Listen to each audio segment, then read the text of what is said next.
So Sri Aurobindo is taking us on the quest of the indeterminable.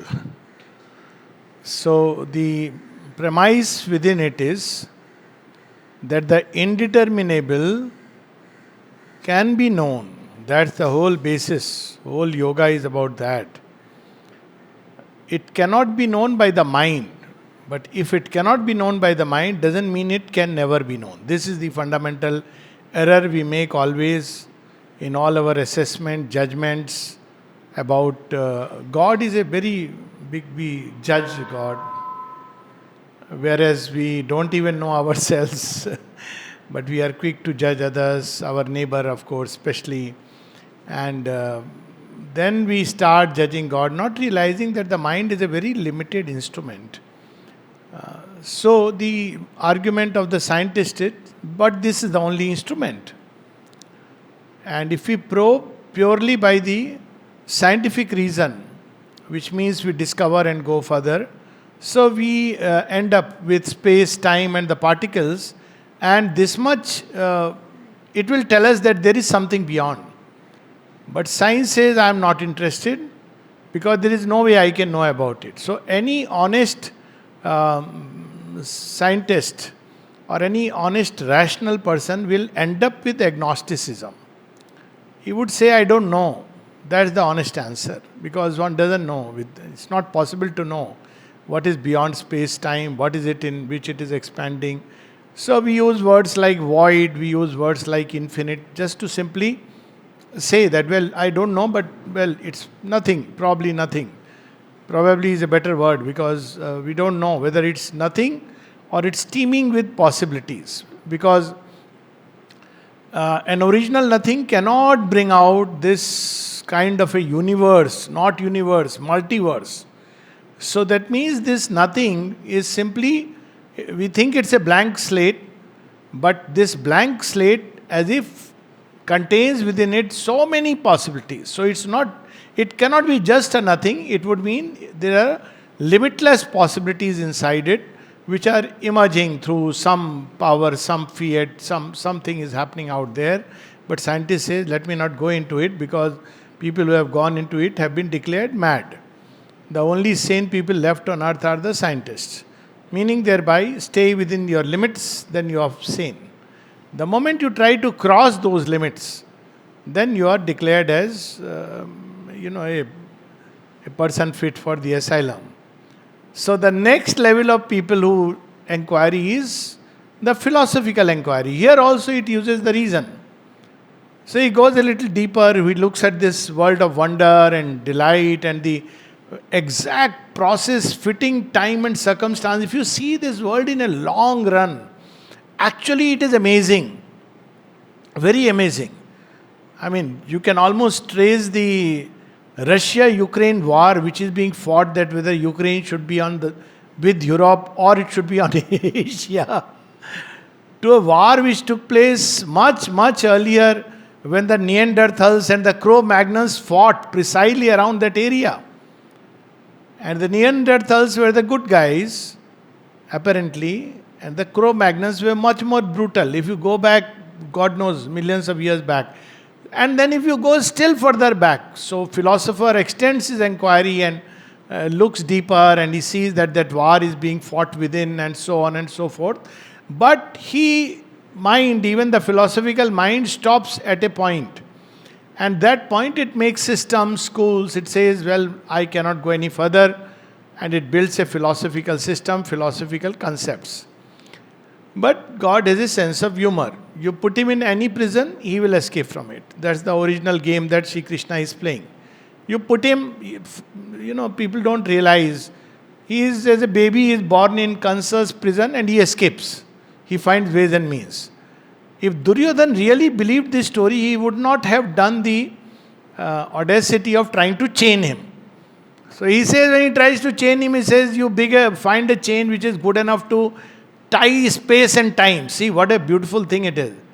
That if you can tie space and time, then you think of tying me. It's a very profoundly scientific statement because you need to. So wherever you put him, he escapes. So how does he escape logic? That's what Sri Aurobindo is reminding us. Well, infinite on one side, but there are so many finites. Everything here is finite. By finite it means beginning and an end. And a limit. That's what finite is. But what is apparently the source of this finite is infinite. Similarly, on one side we are told there is absolute. But in this world, there is no absolute. Everything is relative to each other. That's why in India we have so much about relatives, the most difficult species.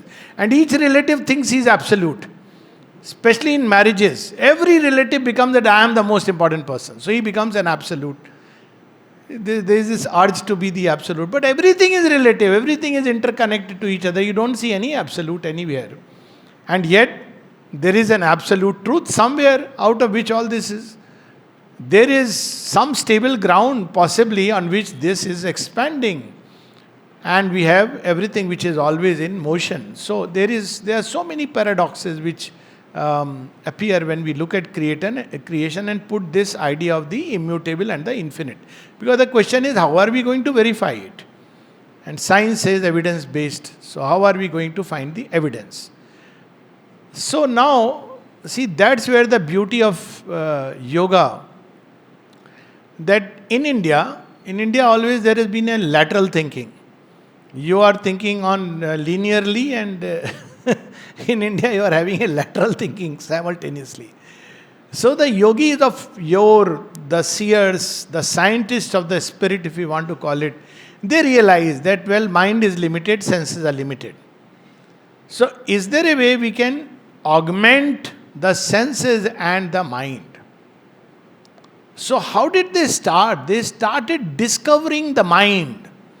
This is where the whole thing seems to come. All perception is based on my mind. But what is my mind? Let me start exploring. That's how the Kena Upanishad starts. That what sends thought on its errand. Kena Preshitam. So it starts raising the question, what is this mind? So it started exploring. So that's the way of the yoga or the spiritual way. So what happens when we explore the mind, we discover something which we all know. But it sounds very strange when we say it. Mind has its own substance and builds its own forms. Proof. All the thoughts and feelings are the proof. How are thoughts formed? They are not material realities, isn't it? But they are realities. You can't tell me that, your thoughts, I don't see them on paper. How do I believe you are thinking? Just imagine, thoughts have forms. You can actually see them. You can step back and see them. Like this, they come. See them by that, I mean that in your mind space, in a subjective mind space, they are real. Feelings are real. They are arising like waves, tumults. One may not be able to measure it. So, mind creates its own substance, has its own substance, and it builds forms. Of course, through an occult vision, one can see the thought. That's how the mother, of course, could see the thought. She was not waiting. So there is a possibility of knowing the thoughts, and the mother would see the thought. There are so many interesting examples of that. What is known as thought reading. So, first discovery is, mind is itself a form maker, and it is building forms out of some mental substance. That's the only way we can understand what substance are thoughts made of. Then the next discovery you make is these thoughts made out of mind substance are not just casual, random, free floaters. They are pressing to manifest. If we look very closely, we will see sometimes strangely, after many years, something happens in our life. As the person who was meditating to get money. After 10 years, Goddess Lakshmi appears. By then he has forgotten. Somebody has told him, meditate upon Goddess Lakshmi, you'll get money. By the way, that's not a correct concept. That's the God of wealth is Dhan Kuber. So, she gives another kind of wealth, the inner sampada. So, Goddess Lakshmi appears and he's so happy. He says, you were asking for money. He says, money? What money? Many times in our life, we look back that 10 years back, 20 years back, is, if we look carefully, is subconscious, now it has become subconscious, passing desire. and they materialize. But when they materialize, we say, oh my God, why this has happened? How did it materialize? Why did it materialize? Because by then you have moved on. But these have their own power.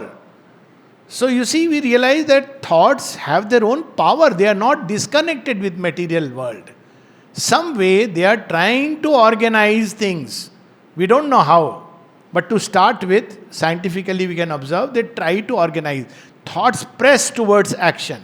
Some may be realizable, some may not be realizable. But all the things that happen, when we look back, somewhere passingly something, and then we can catch a trail. It's very interesting because we go to the roots of things. Then we stop blaming others for what's happening in our own life.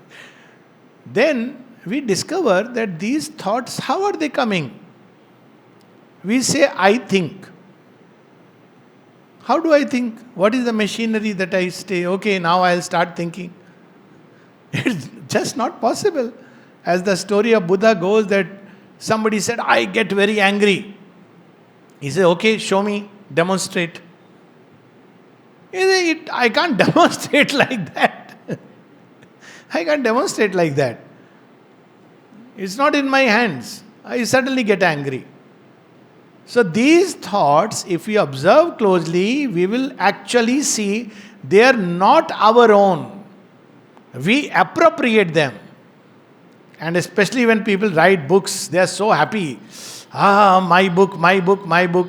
Sri Aurobindo has written so many, but he would not.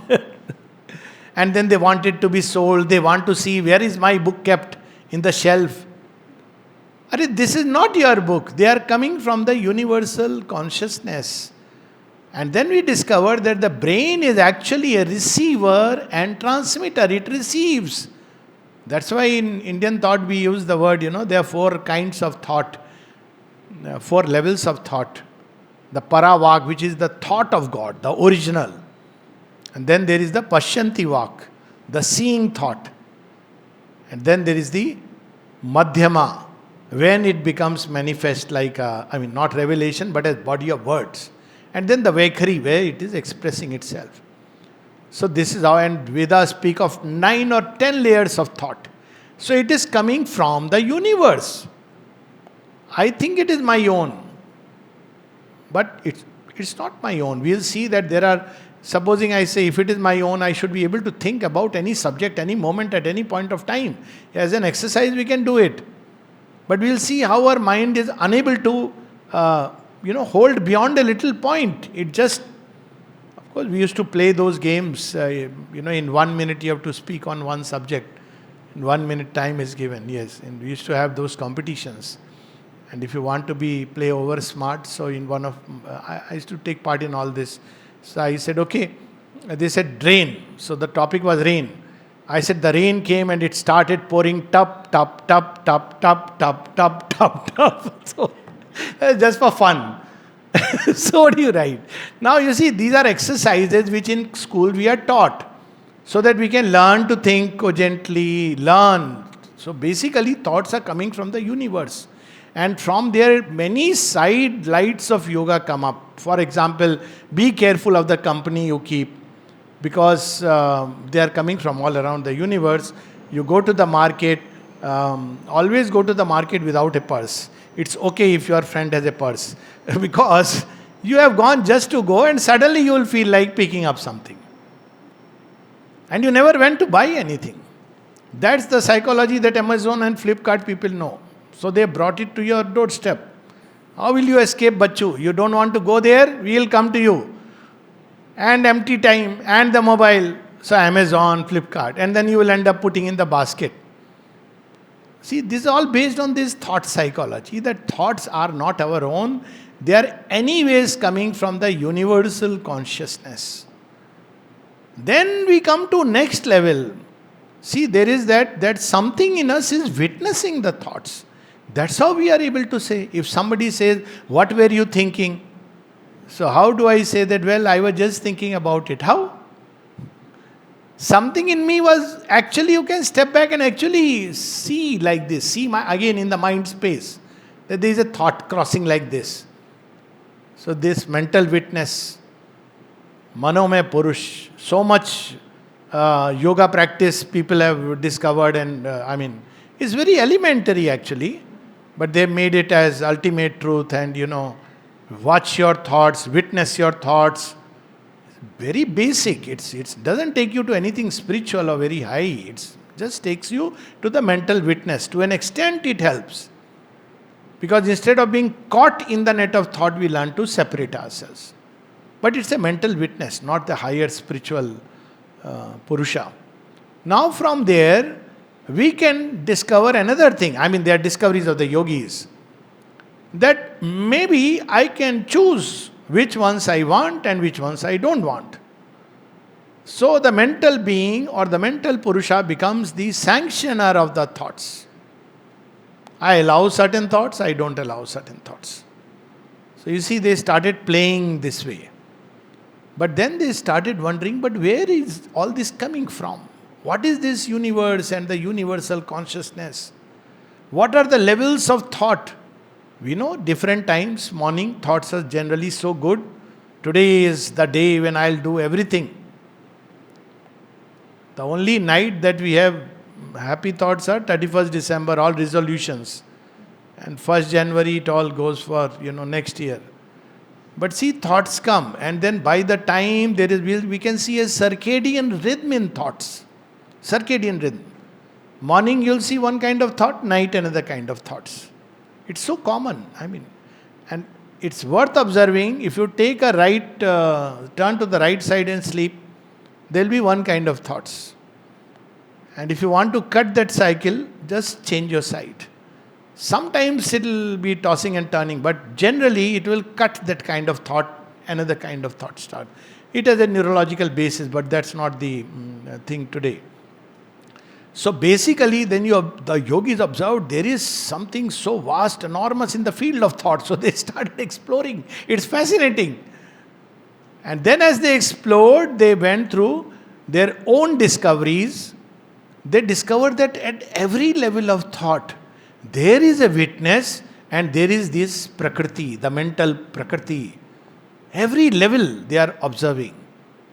And then following this trail, they reached, to cut the long story short, some reached the overmind. What is called as the overmind. What did they observe in the overmind? There is something which is completely, absolutely untouched by all that is happening. There is a movement going on in the mental field, in all the fields, and it is untouched, unmoved. The true eternal witness. But it in itself has nothing out of which all this is coming out. That was their discovery. So they used the word nirguna. So the mystery remained unexplained. At the end of the trail, the yogi in the overmind discovered that it's nirgun. But this is so much full of everything, quality, number, name, form, everything. How can this be the origin of this? So again, we have the same old story. Maya. Inexplicable. Maya is everywhere. That's how it is said. That she fools everyone except that reality which is nirguna. And then others said, how can it be? So they followed another trail. They didn't follow the trail of the mental witness. They followed the trail of go to the source of everything, every quality. So when you go this way, you go to another, you will see everywhere a personal God, a personal deity, and the world he creates. It's not Shagun, it's personal deities through which it goes. And then it eventually reaches that point of Sagun Brahma, which is the origin of all things. But this Sagun Brahma also, there is a problem. Because Sagun Brahma is unfolding itself in so many ways. But how is it determining everything? Where it will go, how it will go? Does it have a power to do that? It's like somebody who is filled with all qualities just randomly throwing things. It has the capacity to do it. But there is a power which is arranging all things. So again, Maya comes in there also. So there is the Sagun Brahm and the Nirgun Brahm. And one of the greatest of yogis, Sri Ramakrishna, who did realize this. Otherwise, generally we will see that yogis fight between the two. Nirgun is the ultimate truth, because if you approach one way, you realize Nirgun. So you say this world, those who are engaged in the world, in worship, all this is, they are trapped by Maya. But those who realize through the Sagun, they say, you people don't know. They are both standing on the same level. Sri Ramakrishna put it very beautifully. He said, if you take a stick and put it from one side to the other, you will see there is nothing, Nirgun. You do it from the other side, it's Sagun. It's not a perfect analogy, but at least it explains that depending on the angle of approach, you discover the ultimate reality either as Nirgun or as Sagun. But again, it doesn't explain. It simply explains Nirgun means immutable. There is something immutable. That's it. Which is not subject to any mutations, void of all qualities, void of everything, but the world is full of all these things. And if you take the Sagun, you can explain this whole creation. But again, there is a deadlock or a stop, then where is the immutable, which is free from it? So, this story stopped there. Yogi said, this is too much. Or the time was not ready. They said, this is good enough, because Nirgun gives you tremendous freedom. Freedom from everything. It gives you freedom from the chain of thoughts, feelings, desire. Done with everything. Done with name and form and quality and everything. We see the description in Savitri of all these aspects. He says, nothing is required beyond it. I am free. That's it. Why should I bother why the world has come, how it has come? Something has happened somewhere. Somebody is responsible probably. And pass it on to Maya. This has been the story so far. So Sri Aurobindo brings in it a new revolution. He says, no, there is a vision of the mother where she sees a train which is climbing, going very high on the summits.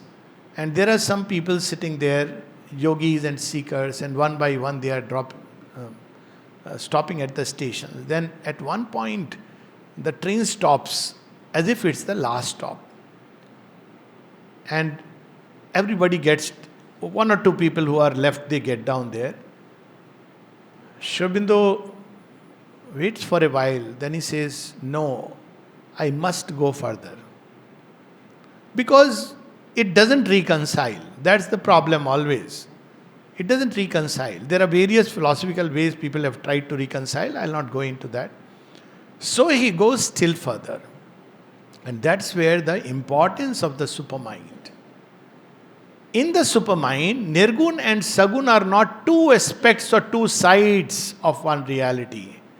They are one single reality which can put forth this or that simultaneously. They are not just co-located. Over mind, they are co-located. Here they coexist in a simultaneity.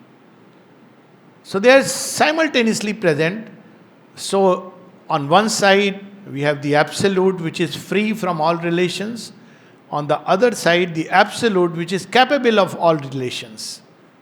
And that is the subject of the next chapter. But today we'll focus only on this part, because the methods that were used by the yogis basically is implying that purely on the basis of the senses and the mind, rational mind, we cannot go beyond a point. So we have to apply something else. And this is the discovery which empowered India of old. So often people speak of, in India there was science, technology and all these things. And they feel very happy and proud about it, rightly so. But it's not enough to say we had discovered all this. You have to go to the process, how they discovered it, because they went to the root of all discoveries. That, they use the word, that knowing which all else can be known. They first empowered themselves and then they went into the field of action. This is the whole thing about empowering oneself, because without empowering, if we go, so often I have used this word as in the field of healing. If I have not studied medicine and my heart is feeling very kind and want to rush and help the people, and I say, why should I study medicine? 4.5 plus 3 years of MD, 8.5 years plus internship plus 10 years. And those who want to earn money, in any case, it's a waste. No, they earn a lot of money, okay, doctors. But if you want to serve, you say, why should I waste so much time? Let me go straight away. Then what will happen? You will learn only to bandage and apply ointment and dispense paracetamol. Because you have not understood the principle, you cannot come up with a deeper understanding and dealing. It's the same thing between fixing a fuse and changing the lines, because there is a problem with the wattage that is flowing through. So, yogis, they withdraw from the world and to come back to the world with a greater force. That is what is Sri Aurobindo's apparent withdrawal. So that the highest truth can be activated into the world. He didn't want to rush like everybody else. That's what yoga is meant to do. Withdrawal has nothing to do with cutting, isolating. By withdrawal is meant that while living in the world, for instance, the way of the Gita takes us to Nirguna Guni, that state of inner freedom, Jivan Mukti. So whatever path we follow, but basically we have to disengage from the way we are engaged in the world, ignorantly, and then re-engage through a reorientation of everything and new discoveries that we make on the way. So we'll come to page 322. It is only when we follow the yogic process of quieting the mind itself that a profounder result of our self-observation becomes possible. First, that's why in yoga, first thing is learn to quiet the mind.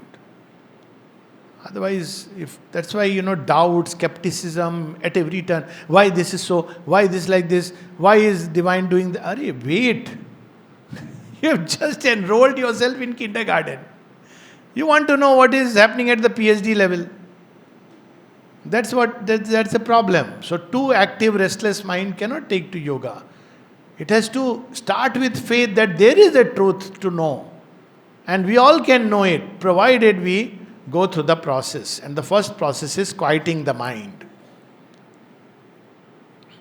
For first we discover that mind is a subtle substance, a general determinate or generic indeterminate, which mental energy, when it operates, throws into forms of particular determinations of itself, thoughts, concepts, percepts, mental sentiments, activities of will and reactions of feeling, but which, when the energy is quiescent, can live either in an inert torpor or in an immobile silence and peace of self-existence. That's what Sri Aurobindo told to Alexandra David Neal when she came there to meet Sri Aurobindo. She was a Buddhist practitioner, as we all know. She said, I don't know, because Buddhist practice, mind had become quiet. She said, I don't know what is happening. So Sri Aurobindo says, yes, sometimes one doesn't know whether one is becoming stupidly quiet or wise. He is quiet, but he is a wise man. Exact words are missing, but that's what the sense was. That there is a phase, and its phase can be very frightening. Mother speaks of giving this silence to someone. Sri Aurobindo gave this silence to someone like this. And he got frightened. What is happening? I can't think. Because you are not ready. There is a process. The mother gave the sense of the infinite to another person, to a Japanese. He ran away because he wanted, what is yoga, what can you give? And she could give all this. So he ran away. He said, my God, all my attachment to my country and my country's everything has just dropped off. All percepts, concept drop off because it is a reality that transcends. Mind is building percepts, concepts, etc., sentiments, will, attaches itself, and it has its place. Ignorance has its own place. But infinite will shatter all these barriers. One cannot think the usual way, and that's one of the challenges of the evolution. Because new creation will not think and act like the normal finite human mind, which likes to think logically and keep a certain order. So the mental order and the mental world is going to collapse. It's already collapsing. And one is finding it difficult that ये new creation हो रहा है या क्या हो रहा है? But that's because the mental order has to go. It's very neat, nice, logical. But there is something greater which is going to take its place. So first thing is to quieten the mind. Somebody said very nicely, when they were coming to Pondicherry, and there are some people I know who want to come to Pondicherry. So this man told his wife, he said, see, you come along, but two things I must tell you. Don't question about anything. Second, don't try to understand anything. Don't try to understand. Understanding will come. It will come much later. One has to engage in yoga. One cannot understand without that. That's mind-blowing understanding. So this is the first discovery. Next, we see that the determinations of our mind do not all proceed from itself, for waves and currents of mental energy enter into it from outside. And this itself can be unnerving. If one opens to the universal consciousness, sometimes seas of thought, that's how Sri Aurobindo uses the term, seas of thought downpour. And they rearrange themselves. You don't have to worry. They will downpour en masse, and they will keep on organizing, reorganizing, and at the end you have a totality, like you see in the live divine. And a human mind which is not wide and supple and plastic, it can break down under the pressure of this thought. There are people who do suffer a breakdown. They are called as the luminous mad. So there is the universal mind, and then it discovered that there are higher planes of consciousness from where superior mind energy brings other kind of thought which one had not known, and they begin to pour inside like revelations, inspirations, intuitive flashes, lightnings from above. This also they discovered. Higher planes of consciousness from which a superior mind energy works through us or upon us. Finally, we discovered that which observes all this is the mental being supporting the mental substance. So this is the Manomaya Purusha. And then, of course, if we go further and further, then we see our personal mind. He says, our personal mind seems to be little more than a formation of universal mind, an engine for the reception, modification, propagation of cosmic thought waves, idea currents, will suggestions, waves of feeling, sense suggestion, form suggestions. Has it not happened? Almost everybody would have experienced it, that you are thinking of something. Suddenly either you see that on a something written like that somewhere, or you hear something which you were looking for. And people sometimes even say that, oh, we had this question in the mind, and in the talk it got solved. This is not because of any speaker. It's because that's how that higher thought world operates like that. It knows. It takes into account everything. And when it uses the brain, then it automatically takes care of all that. It's not done by any logical mental process like a computer. It just won't work. But this automatic process, as we ascend higher and higher layers of consciousness. So they begin to replace. And then finally we reach the overmind. So overmind consciousness is such a state of principle beyond individual mind. That is where the seat of the universal mind is. This on page 323, last paragraph. Overmind consciousness is such a state or principle beyond individual mind. Because they discovered there is a universal mind from where thoughts are coming. And here again, very interesting discoveries. There is a universal ignorance and there is a cosmic truth. So universal ignorance, all kinds of thoughts come from all over. But they are not necessarily the thoughts which will lead us upward or higher. They are not necessarily correct. So there is a cosmic ignorance, and some yogis enter into it. And they believe that just because they have entered into a larger state of consciousness, they are entered into truth. But see how Sri Aurobindo literally detects and dissects with the supramental, I can't use the word scalpel or knife, the supramental diamond tip, that there is cosmic truth and there is cosmic ignorance. Overmind is the plane where we have cosmic truth. First time we discover that universal consciousness, universal mind, different layers. But overmind is the place of cosmic truth. So that's where you have the gods who are aware of the truth. There is no ignorance there. And we can take an example of the gods, is a very good example. That there are gods lower down who are powers of their cosmic powers. All the gods are cosmic powers. But sometimes they play at cross purposes with the god of the overmind. One of the stories, of course, many stories like that, say in the Bhagavad Puran, two stories of Shri Krishna. Shri Krishna is, of course, Anandamay, but he took his station on the overmind for the purpose of the work he had come to do. And we see that Indra cannot understand. So Indra is following the usual thing. You didn't do my ritual, I am going to flood you. And we have that famous story of Kana, Girdhari. Till he comes and recognizes that this is way beyond me. So even the overmind has both these aspects. Even the gods, they are gods of universal consciousness. Indra has a universal consciousness. He's a Sahasraksh. But he too can.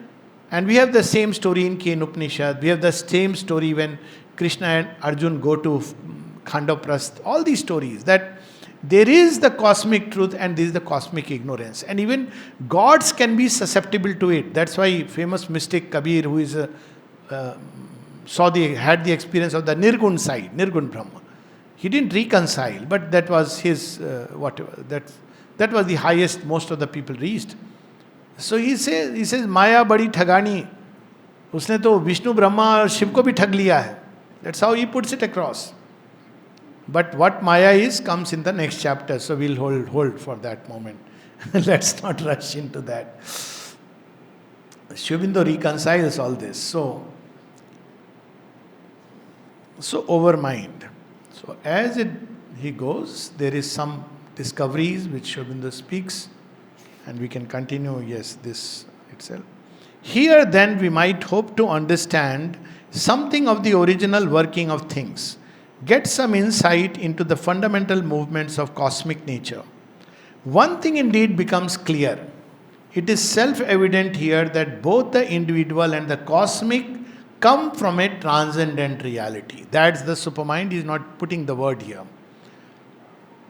And why does he say that? Because even at the overmind, we see that the perplexity continues. On the page 324, last 5-6 lines from below, overmind seems to add to the perplexity, for the overmental view of things allows each possibility to formulate itself in its own independent right and realize its own existence in cognition, in dynamic self-presentation, in substantiating experience. So overmind is the plane from where the supermind releases all the possibilities.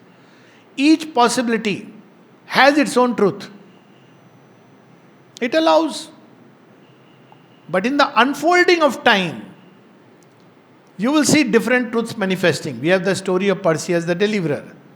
So there is a time when in that forgetting the not country but that tribal group where what was the name of this girl, princess. So she is there and they worship Poseidon. And Perseus comes. Perseus is guided by Athena.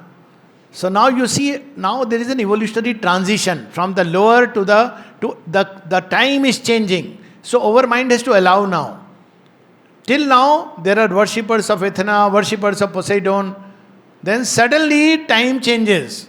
So all those who worship Poseidon, which is Rudra, our own storm god and the god of the sea, he lashes back. But ultimately the time cycle has changed and Perseus wins the victory. And he releases the princess. Her name is with A. Anyways. So, Andromeda, thank you so much. Yeah, such a lovely name and how could I forget? Yeah, Andromeda. So Andromeda is released. She is tied to the stake. So that's human soul is tied on the stake. On one side it has to now go from the age of Poseidon to the age of Athena. Athena is our Maheshwari, and she is to bring a greater light. And so this is the tussle. So overmind has allowed both. It doesn't say no, no, no, no, no. It has to allow everything. There is a time. That's why there is a poem of Sri Aurobindo, Rakshasa, in which all the rishis go to pray to Krishna. Won't hear this story anywhere. So they go to pray to Krishna that Ravan is ruling and please do something about him. So Shri Krishna says, what shall I do? He knows the truth. So what is the truth he knows? He says, I am God, Aham Brahmasmi. It's the truth. You have to allow him to rule. He says, so? He says, but he knows only part truth. He doesn't know Tattvamasi, all this is Brahman. So he will fall. When? He says, see, 1,000,000 years out of Rakshasa, Asura has evolved. You have to allow 1,000,000 years. Till out of the Asura, man is ready to emerge. And then the scene changes and Ravan is offering sacrifice to Kali. At each level, the Godhead manifests accordingly. On the peak, she is Gauri, here she is Kali. So she manifests. And Ravan says, I want immortality. She says, not allowed. She says, okay, then let me fall. Only to either man or the ape. And that is the symbol that, overmind has allowed. Overmind is the creator. That's the form maker, the mother. That's why she says the age of the overmind is over. Because the final shot is with the supermind. So all this would take, ultimately, if overmind is allowed, it will keep allowing different possibilities, 1,000,000 years, billion years, God knows. But supermind brings the imperative. So it pushes, it says, okay, now humanity is prepared enough. At least a section of humanity is prepared by all these different gods, goddesses. Now there is a section of humanity ready for the imperative directive. By imperative means the original will. Before that, overmind takes us through a football match. And you don't know which side are we. Whoever is kicking the ball, you are on that side. That's the state of humanity. So this is the logic behind it. So overmind seems to add to this perplexity. In overmind, in all the higher ranges of the mind, we find recurring the dichotomy of a pure silent self without features or qualities or relations, self-existent, self-poised, self-efficient, and the mighty dynamism of determinative knowledge power of a creative consciousness and force which precipitates itself into the forms of the universe. This opposition, which is yet a co-location, as if these two were correlatives or complementaries, although apparent contradiction of each other. This is where we see that all through the spiritual history, and it's not that anybody who experiences this witness state has experienced Nirgun Brahma. One has to go deep through that trail. Then you reach, Sri Aurobindo uses a wonderful word, sublimates itself into the coexistence of an impersonal Brahman without qualities, a fundamental divine reality free from all relations of determinates, and a Brahman with infinite qualities, a fundamental divine reality who is the source and container and master of all relations and determinations. Nirguna Sagun. So this is where overmind can lead us. And he reminds us at every level you can experience. You know the story of that when mother was meditating with Tagore in Japan. He said, I can enter into nirvana. And they both sat together. And she's waiting. Where is nirvana? See, she knows. Then she comes down and down and down. She says his consciousness has just come out of the mind and entered into a little peaceful state of witness, and he thought it's nirvana. So there is a mental nirvana. There is a vital nirvana. There is a physical nirvana. Nirvana is everywhere, that state. Now you see how tricky it can be unless you have a proper Lord to lead us with the hand. So all this one discovers. So on page 327, 327, overmind then gives us no final and positive solution. It is in a supramental cognition beyond it that we are left to seek for an answer. A supramental truth consciousness is at once the self-awareness of the infinite and eternal and a power of self-determination inherent in that self-awareness. The first is its foundation and status. The second is its power of being, the dynamics of self-existence. So it's there that one discovered the reconciliation between absolute silence and absolute power. There is a line in Savitri, force one with unimaginable rest. Another line which, if you sit at the Samadhi, that line fits so well. In absolute silence sleeps an absolute power. The Lord is sleeping there, and of course the Mother. So in absolute silence sleeps an absolute power.